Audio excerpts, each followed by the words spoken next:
সচিব ও যুগ্ম সচিবদের পর এবার পুলিশের 4 জন ডেপুটি ইন্সপেক্টর জেনারেল বা ডিআইজিকে বাধ্যতামূলক অবসরে পাঠানো হয়েছে।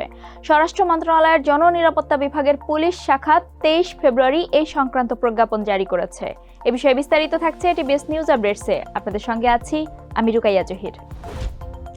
স্বরাষ্ট্র মন্ত্রণালয়ের সিনিয়র সচিব নাসিমুল গনি স্বাক্ষরিত পৃথক 4টি প্রজ্ঞাপনে বলা হয়েছে, জনস্বার্থে সরকার এই সিদ্ধান্ত নিয়েছে। অবসরে যাওয়া কর্মকর্তারা প্রচলিত বিধি অনুযায়ী অবসর সংক্রান্ত সব সুবিধা পাবেন। অবসরে পাঠানো 4 কর্মকর্তা হলেন অ্যান্টি টেরোরিজম ইউনিটের মোহাম্মদ নিশারুল আরিফ, নৌ পুলিশ ঢাকার মোহাম্মদ আব্দুল কুদ্দুস, হাইওয়ে পুলিশ ঢাকার আমেনা বেগম ও আজাদ মিয়া।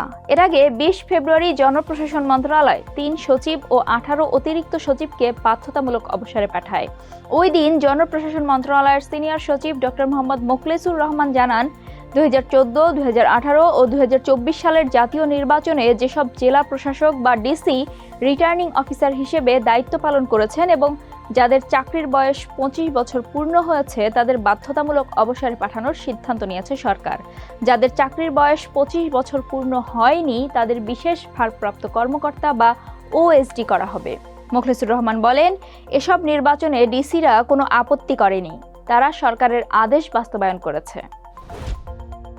জনপ্রশাসনের পাশাপাশি সংশ্লিষ্ট সময়ে দায়িত্ব পালন করা পুলিশ কর্মকর্তাদের বিরুদ্ধেও ব্যবস্থা নেওয়া হবে বলে জনপ্রশাসন মন্ত্রণালয়ের কর্মকর্তারা জানিয়েছেন।